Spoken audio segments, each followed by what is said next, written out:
Sa ngayon, pag-usapan natin kung gaano ba importante ang South China Sea sa China.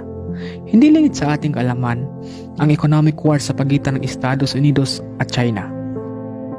Mariik tinututulan ng China ang lahat ng hakbangin ng Estados Unidos sa Pilipinas sa mga kadahilan ng hindi ito nakakabuti sa usaping panggapayapaan sa rehiyon.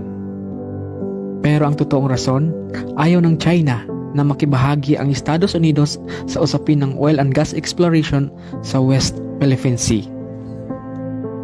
Ayon sa mga maritime expert, mayroong tinatayang 11 billion barrel of oil at 190 trillion cubic feet of natural gas. Maliban pa dyan ang ibang mga likas yaman na meron ang katubigang ito. Isa sa mga dahilan kung bakit mahalaga ang South China Sea sa China dahil isa ito sa pinakamagandang ruta sa kanilang global trading market. Noong mga nakalipas na taon, ang China ay may global trade market na estimated cost of $3.37 trillion pero hindi nangangahulugan na sa kanila na ang buong bahagi ng South China Sea. At dahil dyan, pumangalawa ang China sa may pinakamalawak na ekonomiya sa buong mundo na may nominal GDP na $18 trillion at isa sa pinakamalaking pag-angat mula taong 2016.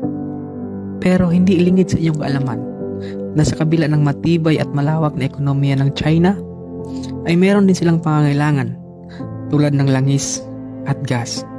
Yes, isa ito sa kanilang kailangan kasi kung wala ang mga ito, walang gawing panggatong sa kanilang enerhiya, transportasyon at industrialisasyon at mahirapan silang pagalawin ang kanilang ekonomiya. Isa din ang China sa may pinakamalaking consumer ng langis sa buong mundo. Isa din ang China na umaasa sa langis at gas para matugunan ang kanilang pangangailangan.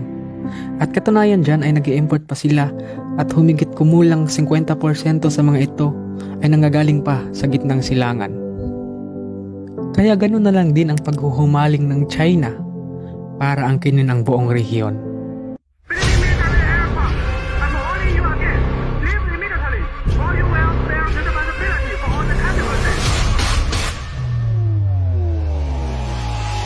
Sa kabila ng paglaki at paglawak ng kanilang ekonomiya, ay lumalaki din ang kanilang pangangailangan.